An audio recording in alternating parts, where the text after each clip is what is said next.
वंदे मातरम कर्मचारी साथियों, आरजीएचएस यानी राजस्थान गवर्नमेंट हेल्थ स्कीम के संबंध में कई लोगों के मन में कई तरह की भ्रांतियां हैं, कईयों को कुछ कॉन्सेप्ट क्लियर नहीं है।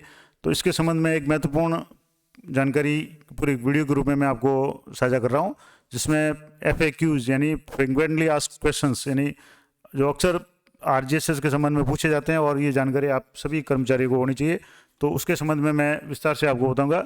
तो पहले तो कि आरजीएचएस क्या है। तो आरजीएचएस राजस्थान सरकार द्वारा बजट वर्ष 2020-21 की बजट घोषणा की बिंदु संख्या 244 के अंतर्गत CGHS की तर्ज पे कैशलेस चिकित्सा सुविधा उपलब्ध कराने हेतु प्रदेश में लागू की गई है। यानी इसमें कैशलेस सुविधा है, आपको कहीं भी 1 रुपया देने की जरूरत नहीं है। आपको जो भी दवाई वगैरह है वो सारी इस आरजीएचएस कार्ड के आधार पर आपको मिल जाती है। अब इसमें आरजीएचएस का लाभार्थी कौन बन सकता है?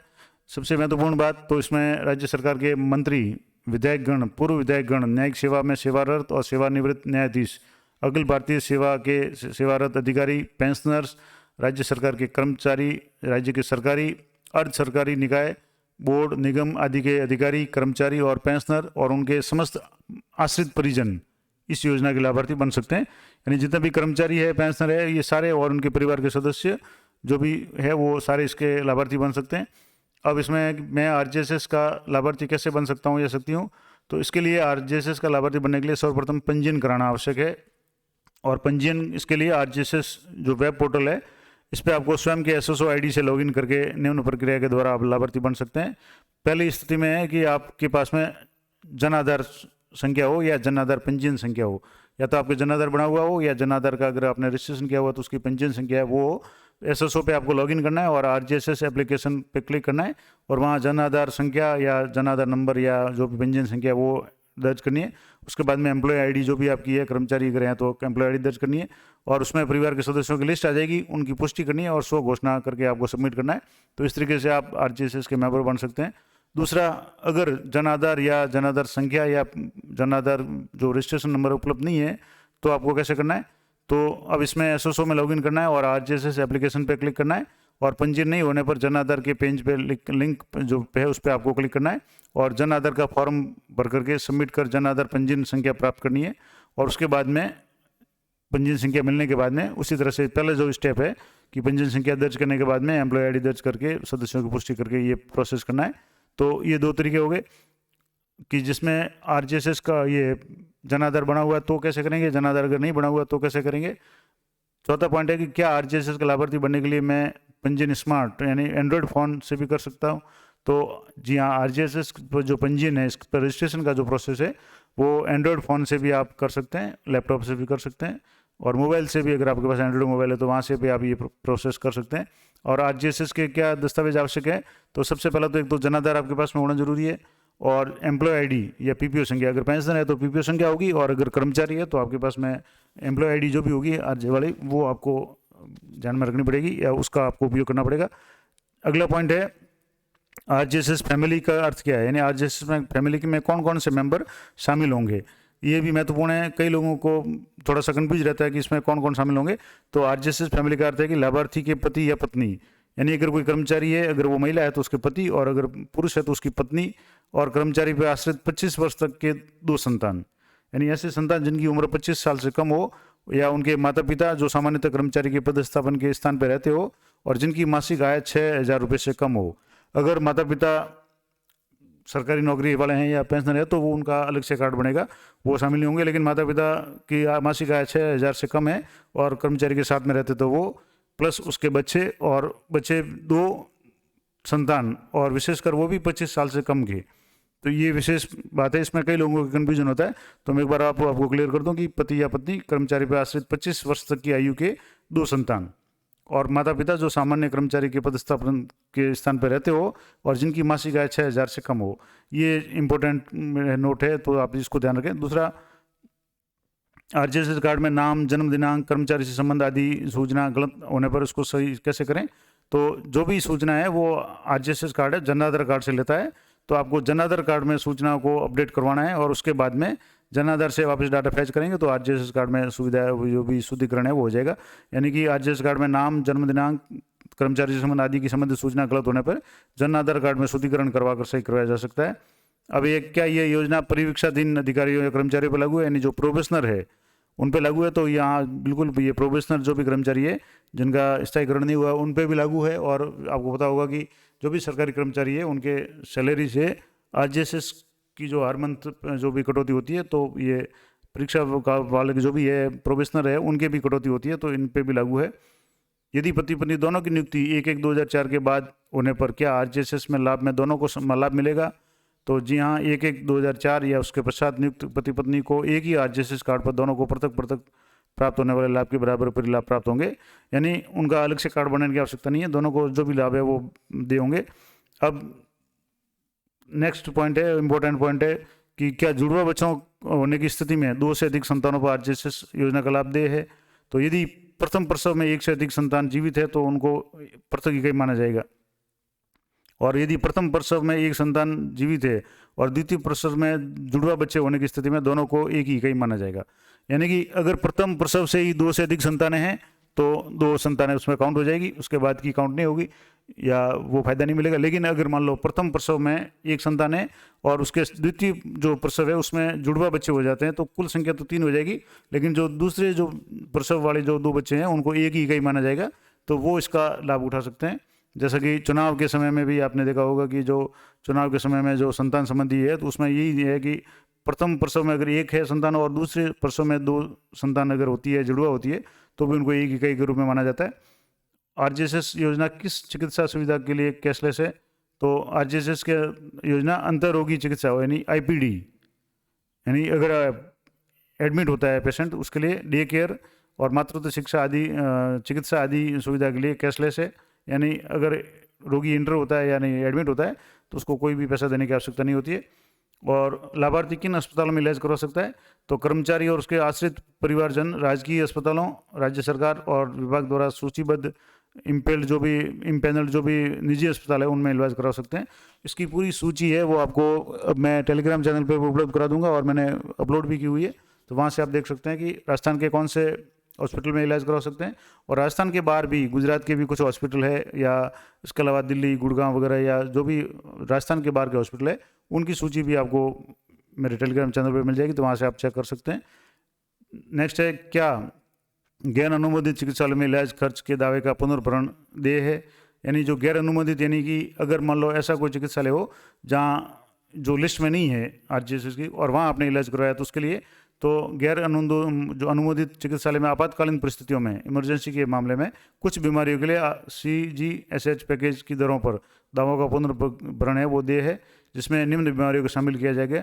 अब कुछ बीमारी ऐसी है जिनको अगर इमरजेंसी में है और आप गैर अनुमोदित अस्पताल में भी इलाज कराते हैं तो भी आपको उसमें जो भी है पुनर्भरण मिलेगा, जैसे कोरोनरी आर्टरी सर्जरी है, वेस्कुलर सर्जरी है, ऑर्किंग्स डिजीज है, acute retention of urine more than 20 hours या 24 आवर्स है, एक्यूट मायोकार्डियल इन्फ्रैक्शन है या एक्यूट न्यूमोनाइटिस है, एक्यूट रेस्पिरेटरी डिस्ट्रेस है या कैंसर है, रीनल फेल्योर है यानी किडनी वगैरह फेल्योर या failure of both kidneys, stroke है, मल्टीपल स्क्लेरोसिस है, मेनिंजाइटिस है, मेजर ऑर्गन ट्रांसप्लांट है जैसे कि kidney, lungs, pancreas, heart, liver या बोन मेरो का ट्रांसप्लांटेशन अगर किया हुआ है ट्रांसप्लांट है तो, या एक्सीडेंट है या डिलीवरी केस है या ट्यूबल प्रेगनेंसी या रिलेटेड कॉम्प्लिकेशन है या स्वाइन फ्लू है, डेंगू है, फीवर है या ब्रेस्ट अपेंडिसाइटिस है या पेनक्रियाटाइटिस है या जो भी इस तरह की जो भी बीमारियाँ जो इमरजेंसी में काउंट होती है उनकी स्थिति में आपको पुनर्भरण हो सकता है। क्या कोविड-19 के उपचारों को योजना की इमरजेंसी क्लॉज में शामिल किया गया है? तो हाँ, योजना के अंतर्गत कोविड-19 के उपचार को भी शामिल किया गया है और गैर अनुमोदित अस्पताल में भी कोविड-19 का उपचार करने पर पुनर्भरण है वो देय होगा। अब जैसे इसमें कुछ विशेष बातें हैं जो और मैं बता दूं कि अस्पताल में भर्ती होने के उपरांत किस आधार पर बोर्डिंग या अस्पतालवास की सुविधा किस प्रकार की है?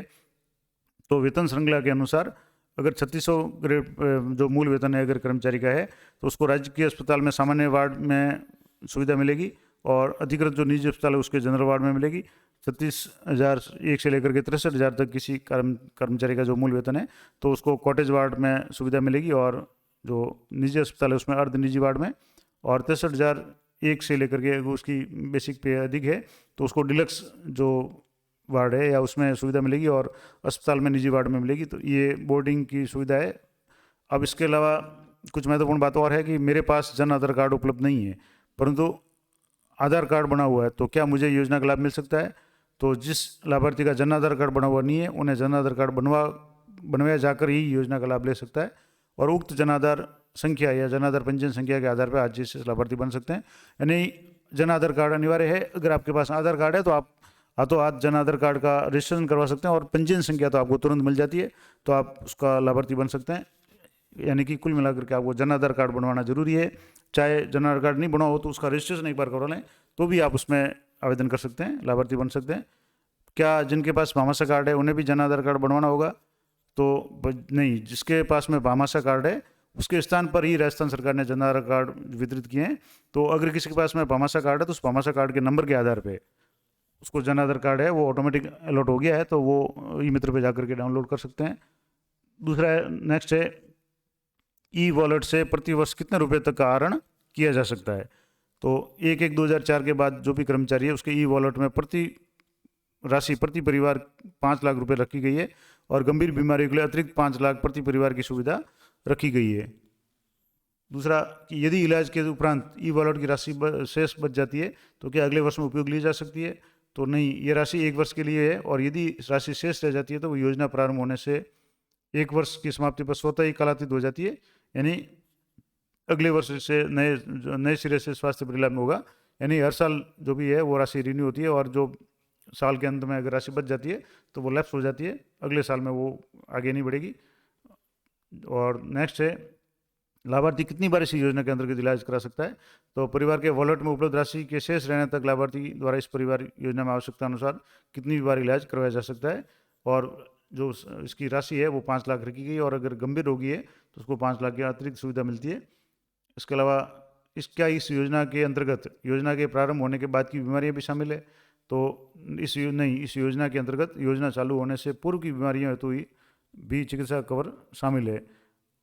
एक प्रश्न और है कि मेरा बच्चा 6 माह का आयु का है और उसका जन आधार कार्ड में नाम नहीं है, क्या उसे योजना में लाभ मिलेगा?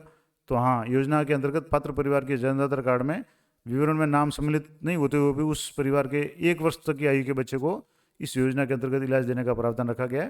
यानी कि 1 साल से कम का बच्चा है तो उसका जन आधार कार्ड नहीं बना हुआ है तो भी उसको फायदा मिलेगा, और 1 वर्ष का अधिक है तो उसको जन आधार कार्ड में उसका नाम है वो शामिल करा लेना चाहिए, तो उसको फायदा मिल जाएगा। क्या उक्त लाभार्थी परिवार में शामिल नवविवाहिता को भी इस योजना का लाभ मिलेगा? तो हाँ मिलेगा, परंतु इसके लिए नवीन जो वधु है उसका नाम परिवार के जन आधार कार्ड में तत्काल जुड़वाया जाए। यानी जन आधार कार्ड में नाम होना जरूरी है। अगर बच्चा है और 1 साल से कम उम्र का है तो उसको छूट है, बाकी अगर कोई नवविवाहिता यानी कोई व्यक्ति कर्मचारी है उसकी शादी हो जाती है तो उसकी जो पत्नी है उसका जन आधार में नाम जुड़वाना जरूरी है। और इसके लिए जो अपने नज़दीकी ई मित्र पे या राजीव गांधी सेवा केंद्र पे जाकर के अपना नाम जुड़वा सकते हैं, और जन आधार कार्ड में नाम जुड़ने पर ही उसको लाभ मिलेगा, अन्यथा लाभ नहीं मिलेगा। तो जो भी 1 साल से ऊपर के जो भी सदस्य है उनका जन आधार कार्ड में नाम होना अनिवार्य है इस योजना का लाभ लेने के लिए। नेक्स्ट है कि मेरे परिवार का जन आधार कार्ड बना हुआ है पर किसी सदस्य का नाम नहीं जुड़े होने पर उससे लाभ मिल सक पाएगा? नहीं, यानी लाभ लेने के लिए आपको जन आधार कार्ड में उस सदस्य का नाम जुड़ा हुआ होना जरूरी है। अगर जुड़ा हुआ नहीं है तो आप तत्काल जुड़ा सकते हैं, ई मित्र पर जुड़ा सकते हैं। और अगर आपको थोड़ी सी तकनीकी जानकारी है तो आप घर बैठे भी अपना जन आधार कार्ड बना सकते हैं। अब आरजीएसएस लाभार्थियों की श्रेणी क्या है? तो आरजीएसएस लाभार्थियों की श्रेणीवार विवरण है वो इसकी वेबसाइट है www.rgssrajasthan.gov.in पे उपलब्ध है। और आरजीएसएस से संबंधित किसी प्रकार की जानकारी के लिए कहाँ संपर्क करें? तो आरजीएसएस से संबंधित जानकारी के लिए एक टोल फ्री नंबर है 1800-180-6268 पे आप संपर्क कर सकते हैं। एक बार नंबर और मैं आपको टोल फ्री नंबर बता दूं, 1800-180-6268 इस पे आप, और टोल फ्री नंबर है। आरजीएस से संबंधित किसी भी तरह की जो भी जानकारी या कोई भी समस्या तो आप कॉल कर सकते हैं। तो इस तरीके से आरजीएस से संबंधित काफ़ी महत्वपूर्ण जानकारी मैंने आपको बता दी। आशा करता हूँ ये जानकारी आपके लिए उपयोगी रहेगी, और इस वीडियो को अधिक से अधिक अपने साथियों के साथ में शेयर करें ताकि उन्हें भी इसके बारे में विस्तार से जानकारी मिल सके। और इसी तरह के जानकारी और अपडेट वाले वीडियो के लिए चैनल को सब्सक्राइब कर लें ताकि तुरंत आपको नोटिफिकेशन मिल जाए। मिलते हैं नेक्स्ट वीडियो में, तब तक जय हिंद, जय भारत।